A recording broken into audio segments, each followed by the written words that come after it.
L'Afrique ne pleure plus, l'Afrique parle à présent. Son Excellence, Capitaine Ibrahim Traoré. Yaman! Camarade président Vladimir Poutine, camarade président chef d'État africain, camarade chef de délégation, bonjour. C'est un honneur pour moi ce matin donc de prendre la parole ici et de vous passer donc le salut fraternel du peuple du pays des hommes intègres. C'est aussi le lieu pour moi, avant tout propos, de rendre grâce à Dieu, Dieu Tout-Puissant qui nous a permis de nous réunir ici ce matin en bonne santé pour parler de l'avenir et du bien-être donc de nos peuples. Je m'en vais m'excuser auprès des anciens que je pourrais vexer dans mes propos à venir. Africanité oblige, des droits d'aînesse, je me dois de m'excuser. Camarades, j'ai quelques questions donc de ma génération, mille et une questions qu'on se pose. Mais nous n'avons pas de réponse. Et il se trouve qu'ici, nous pouvons laver donc notre linge sale parce qu'on se sent en famille. On se sent en famille en ce sens que la Russie est une famille aussi pour l'Afrique. C'est une famille parce que nous avons la même histoire. La Russie a consenti d'énormes sacrifices pour libérer le monde du nazisme pendant la Seconde Guerre mondiale. Les peuples africains, nos grands-pères, ont été déportés de force aussi pour aider l'Europe à se débarrasser du nazisme. Nous partageons la même histoire en ce sens que nous sommes les peuples oubliés du monde. Qu'ils soient dans les livres d'histoire, dans les documentaires ou films, on tend donc à balayer le rôle prépondérant qu'a joué la Russie et de l'Afrique dans cette lutte contre le nazisme. Nous sommes ensemble parce que actuellement nous sommes là pour parler de l'avenir de nos peuples, de ce qui va advenir demain, de ce monde libre auquel nous aspirons, de ce monde sans ingérence dans nos affaires internes. Nous avons les mêmes perspectives et je souhaite que ce sommet soit l'occasion donc de pouvoir tisser de très bonnes relations en vue d'un meilleur avenir de nos peuples. Les questions que mes générations se posent sont les suivantes, si je peux me résumer. C'est de ne pas comprendre comment l'Afrique, avec tant de richesses sur notre sol, avec une nature généreuse, de l'eau, du soleil en abondance, l'Afrique est aujourd'hui le continent le plus pauvre. L'Afrique est un continent affamé. Et comment se fait-il que les chefs d'État traversent donc le monde à mendier? Voici les questions que nous nous posons et que nous n'avons pas de réponse jusque-là. Nous avons l'occasion de tisser de nouvelles relations. Et j'espère que ces relations puissent être les meilleures pour donner un meilleur avenir à nos peuples. Ma génération me charge aussi de dire que, par ce fait de pauvreté, ils sont obligés de traverser l'océan pour essayer de rallier l'Europe. Ils meurent dans l'océan.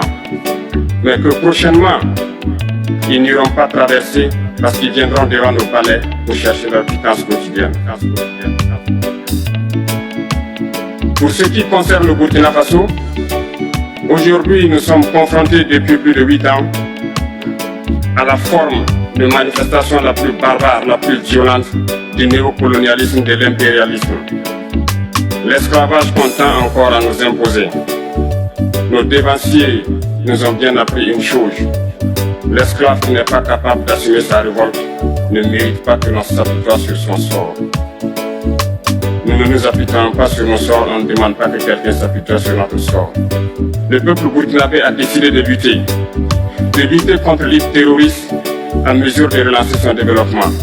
Dans cette lutte, des vaillants peuples, des vaillantes populations se sont engagés à prendre les armes face au terrorisme. Ceux que nous avons affectueusement appelés les VDP, des volontaires. Nous sommes surpris de voir les impérialistes traiter ces VDP de milices et de tout type. C'est décevant.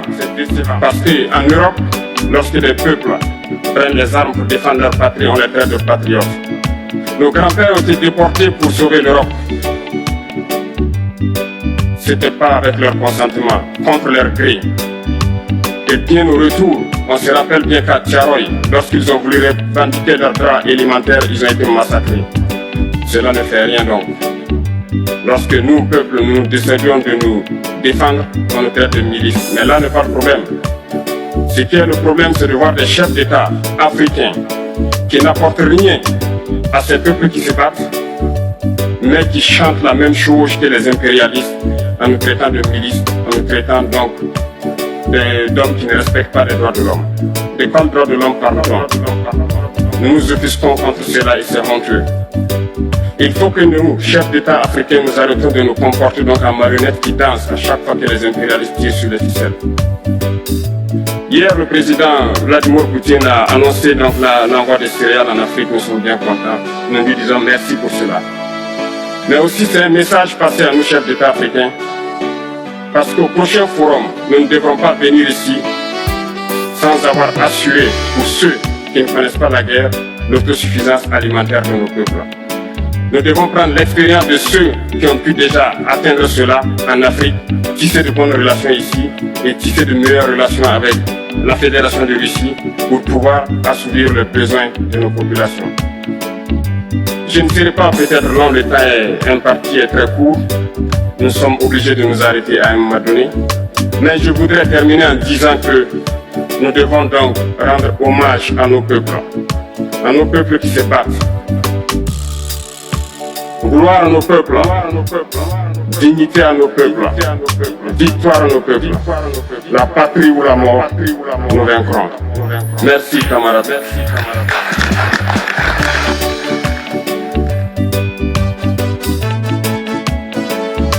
L'Afrique ne pleure plus,